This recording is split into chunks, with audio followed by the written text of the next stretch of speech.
Hi மக்களே! இன்னைக்கு இந்த வீடியோவில் சமீபத்தில் ரிலீஸ் ஆன சூப்பரான ரொம்ப எமோஷனலான அது மட்டும் இல்லாமல் சாதாரண ஆடியன்ஸ் மட்டும் இல்லாமல் ரிவ்யூஸ் கூட இந்த படத்துக்கு நல்ல ரிவ்யூ தான் கொடுத்துருக்காங்க.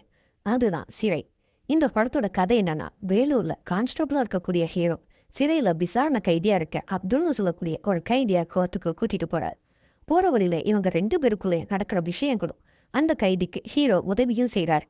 ஏன் கைதிக்கு ஹீரோ உதவி செய்யணும் அதை தெரிஞ்சுக்கணுமா? அப்போ இந்த வீடியோவை ஃபுல்லாக பாருங்க.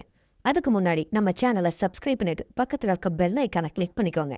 சரி, வாங்க வீடியோக்குள்ளே போகலாம். அதை ஆரம்பிக்கிறதே ஒரே பதட்டத்தில் தான். வேலூர் ஜெயிலில் 8 ஹீரோ சேகருங்கிற ஒரு பயங்கரமான குற்றவாளியை கோர்ட்டுக்கு கூட்டிட்டு போகணும். கூட 2 போலீஸ். ஆனால் அந்த சேகர் முகத்தில் ஒரு நக்கலான சிரிப்பு இருக்கு. அது ஏன்னு கொஞ்ச நேரத்திலேயே தெரியுது. திடீர்னு ஒரு அட்டாக். கண்ணு தெரியாத அந்த ஒரு நிமிஷத்தில் சேகரை தூக்க அவனோட ஆளுங்க வர்றாங்க. ஆனால் நம்ம ஹீரோ சும்மா இல்லைங்க. அந்த எரியிற கண்ணோடைய துப்பாக்கியை இழுத்து டக்குன்னு ஒரே போடு.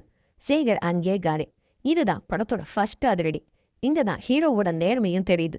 சார், அவன் தப்பிச்சிருந்தா இன்னும் 10 கொலை பண்ணியிருப்பான். அதான் சுட்டேன்னு கெத்தாவும் பேசுறார். இருந்தாலும் இப்போதைக்கு இவரை ஓரங்கட்டியே வைக்கிறாங்க.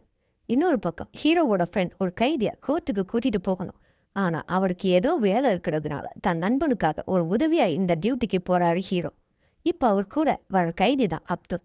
பார்க்க ரொம்ப பாவமா, அதே டைம் அமைதியாகவும் இருக்கான். இவன் யாரு, இவன் ஏன் ஜெயிலில் இருக்கான்னு ஹீரோவுக்கு ஒரே ஆர்வம் வருது. ஹீரோ கூட இன்னும் 2 போலீஸ்காரங்க வராங்க.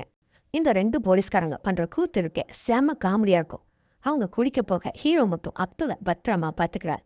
ஒரு கட்டத்துல அவங்க 2 பேருமே தள்ளாடிக்கிட்டே வராங்க. இதனால ஹீரோ அப்துல்லா தன் கையோட சேர்த்து செயின் போட்டு லாக் பண்ணிடுறார். ஒரு கட்டத்துல ஹீரோ அப்துல்லா அங்க இருக்க மற்ற போலீஸ்கிட்ட பார்த்துக்க சொல்லிட்டு விட்டுட்டு போக, ஆனா அவங்க அஜாக்கிரதையா இருந்ததுனால அப்துல் மிஸ் ஆகுறான்.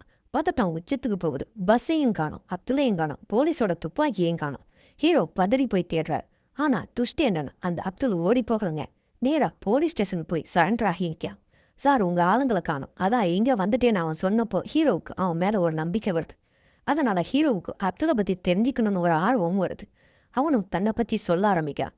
சொந்தமா மளிகை கடை வச்சிருக்க அப்துல் அதே ஊர்ல ஒரு பொண்ணை காதலிக்கான். அவன் பேரு தான் கலை. ஒரு நாள் கலையோட அக்கா புருஷன் மதத்தை பத்தி தப்பா பேசி அப்துல் அடிக்கிறான். அப்போவும் அமைதியா போறான் நம்ம அப்துல். கலையோட அப்பா அப்துல் வீட்டுக்கு வந்து சண்டை போடுறார். அப்துல் அம்மாவை அடிக்கிறார். எல்லாத்துக்கும் ஒரு எல்லை உண்டு இல்லையா? தான் அம்மாவை அவர் நெஞ்சில மிதிச்ச உடனே அப்துல் ஆவேசமாக்குறார். தள்ளி விடுறான். ஆனா விதி வசத்தால அந்த பெரியவர் அங்கே இறந்தும் போறார். 5 வருஷமா யாரும் இல்லாம அப்துல் ஜெயில வாடுறான். ஆனா கலை மட்டும் அவனை விடாம காதலிச்சுக்கிட்டே இருக்கா. இப்ப பிரசன்ட்ல கோர்ட் வாசல்ல கலை அப்துல்லை பாக்குறா. 5 வருஷம் கழிச்சு பாக்குறா. அந்த காதல் ஹீரோவோட மனசையும் மாத்திடுது. இவங்களுக்கு ஏதாவது பண்ணியே ஆகணும் முடிவு எடுக்கிறார். இங்கதான் அந்த நல்ல மனசு கொண்ட ஜட்ஜா பாக்குறார். ஜட்ஜ் இவங்க சொல்ற எல்லாத்தையும் கேட்டுட்டு அடுத்த வாரம் உன்னை ரிலீஸ் பண்றேன்னு சொல்றாரு. அது மட்டும் இல்லாம சார் சொந்த காசுல பிரியாணி வாங்கியும் கொடுக்க சொல்றாரு. அந்த நிமிஷம் அப்துல் கண்ணில் வர கண்ணீர் ஆடியன்ஸ் நமக்கே கலங்கிடும் தான் சொல்லுவாங்க. ஆனா இங்கதான் விதியும் விளையாடுது. போன வாரம் இந்த ஜட்ஜ், இந்த வாரம் இல்லை. புதுசா ஒரு ஜட்ஜ் வரார். புது ஜட்ஜ் எதையும் கேட்காம டேட்டா தள்ளி வைக்க அப்துல் உழைஞ்சு போறான். கோர்ட்ல இருந்து கிளம்புறப்ப கலையை தேடுறான். அங்க கலை வீட்டுல இருந்து தப்பிச்சு ஓடி வர்றான். கோர்ட் வாசல கலை அப்துலை பார்த்து ஓடி வர. ஆனா அங்கதான் பயங்கரமான அதிர்ச்சி. அது என்னன்னா 2 பஸ் ஒண்ணுக்கு மோத போகுது. இடையில ஹீரோயின் எல்லாருமே பதறாங்க. பஸ் மோதிருச்சுன்னு ஹீரோவே கண்ணு மூடிட்டார். ஆனா அந்த மிராக்கிள் நடக்குது. பஸ் டிரைவர் சடனா திருப்ப கலை அந்த டயருக்கு நடுவுல சின்ன கேப்ல போய் தப்பிச்சிடறான். ஹீரோ அவளை தூக்கிட்டு வந்து அப்துல் கண் முன்னாடி நிறுத்துறாரு. அங்க இருக்கிற எமோஷனல் சீன்ஸ்லாம் வேற லெவல்ல இருந்துச்சுன்னே சொல்லலாம். ஹீரோ இப்போ ட்ரைனிங் சென்டர்ல பாடம் எடுக்கிறார். கடைசியா ஹீரோ ஒரு பவர்ஃபுல் டைலாக்கா சொல்றாரு. நமக்கு கிடைச்ச இந்த போலீஸ் பவர் வச்சு தப்பு பண்றான சுடவும் செய்யலாம், கஷ்டப்படுற ஒருத்தனை வாழ்க்கையும் கொடுக்கலாம் அப்படின்னு சொல்லிட்டு ஒரு சின்ன உதவி ஒருத்தரோட மொத்த வாழ்க்கையை மாத்துதுங்கிறது தான் இந்த திரைப்படத்தோட நீதி. ஒரு தரமான மூவி தான். கண்டிப்பா மிஸ் பண்ணாம பாருங்க. இந்த வீடியோ உங்களுக்கு பிடிச்சிருக்குன்னு நம்புறேன். அப்படி பிடிச்சிருந்துச்சுன்னா லைக் போட்டுட்டு நம்ம சேனலை சப்ஸ்கிரைப் பண்ணுங்க. அடுத்து ஒரு சூப்பரான வீடியோ சந்திக்கிறேன். Tata, bye bye.